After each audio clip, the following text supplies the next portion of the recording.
So why work 80 hours a week? Well, men will do it, some men, very few. A handful of hyper-competitive men who are obsessed with hitting the pinnacle of the given dominance hierarchy they're in will happily work 80 hours a week, and they'll forego everything else. Relationships, family, children, way in the second category. And so those men are often very difficult to live with too, because they're so obsessed with their career. It's hard to have a relationship with them. And maybe they don't have much of a relationship with their kids, but they're damn good at what they do, and part of that is they're smart and disciplined, and they'll work non-stop all the time. It's like an obsession, and that's the sort of people who run things. Those are the people who run things. Well, they're often also disagreeable too, because you want to manage people? Really? They're not going to like you. You know, and it's not an easy thing to not be liked, and actually if you're an agreeable person, and women are more agreeable than men, it's quite painful to be disliked. But if you're in a managerial and executive position, the probability that people are going to like you is quite low. Those positions are very stressful, partly because of the interpersonal dynamics, and they're also incredibly, incredibly competitive. So we've got things backwards in our culture. We're thinking, at least in part, why aren't there more women in positions of power? Wrong question. The right question is, why are there any men at all who want those positions of power? Because it's not just positions of power. You have to be such a knothead to think that. Oh, it's a position of power. It's like, sure, but it's a position of overwhelming responsibility. And if you make mistakes, you're done.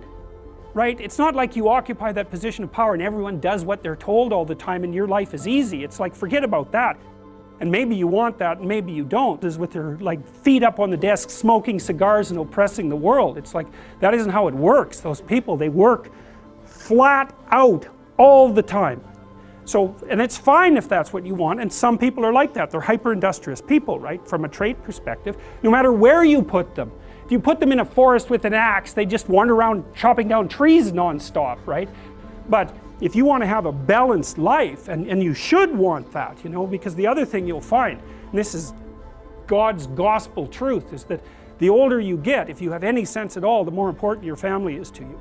Like the utility of your career, maybe that peaks around 35 or 40, and it starts to decline pretty rapidly after that. And what happens, if you're fortunate, you have someone in your life that you love, that you've woven yourself together with, and you have some kids so that you have something to do from the time you're 50 till the time you're 80. And so it's a real mistake. It's a barren future without children, man, I can tell you that. It's a real mistake. And so we do a terrible job of say, putting that image forward and saying, well, yeah, now, you know, because women have access to the birth control pill now and can compete in the same domains as men, roughly speaking, there is a real practical problem here. It's partly an economic problem now, because when I was roughly your age, it was still possible for a one-income family to exist.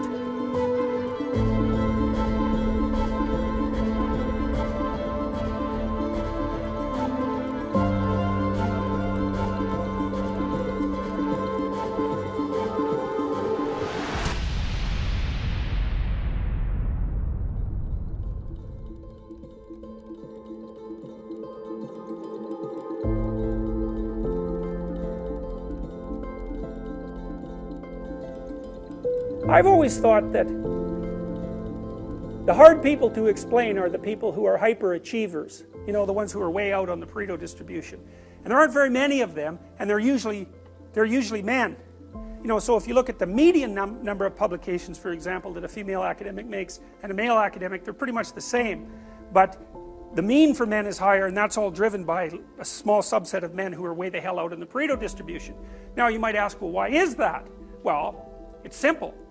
If you want to be way out on the Pareto distribution, so you're in the top, say, 1% of performers, or even 1/10 of 1% of performers, what do you have to do?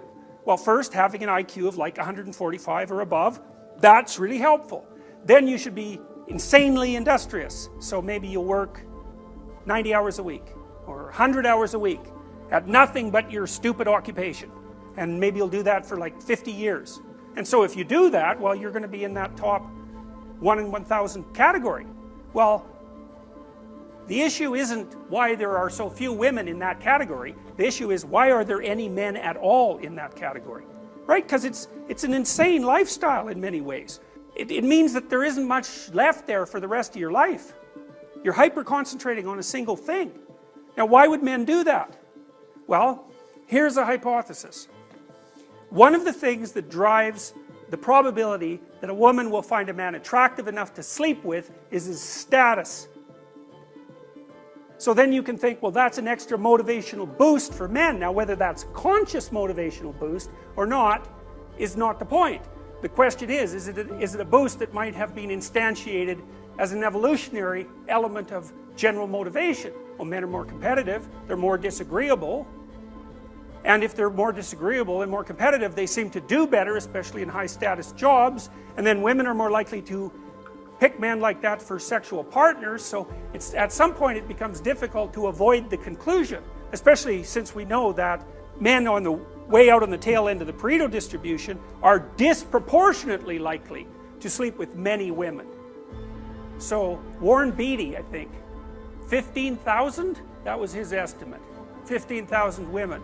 Kareem Abdul-Jabbar, the basketball player, he figured 10,000. So for every one guy who's got those numbers racked up, that's 10,000 guys who don't. So the male success distribution is extreme, and it's associated with outlier success in some important dimension of socioeconomic success, and then female reproductive opportunity is not. So, you know, is that relevant?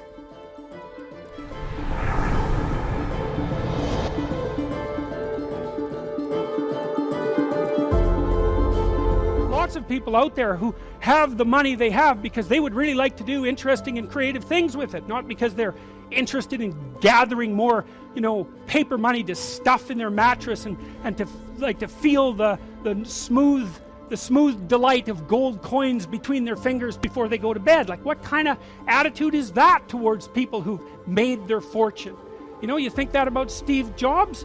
You think that about Bill Gates? I mean, good God, I don't know how, those people made a lot of money, but man, thank God they were around, you know? They've given us some tools that are just absolutely unbelievable. So, you know, maybe we could leave the jealousy of the successful behind for a while and notice now and then that some of the people who got to where they are actually deserve to get to where they are, and we should be thankful that they exist. That would be nice. A little gratitude.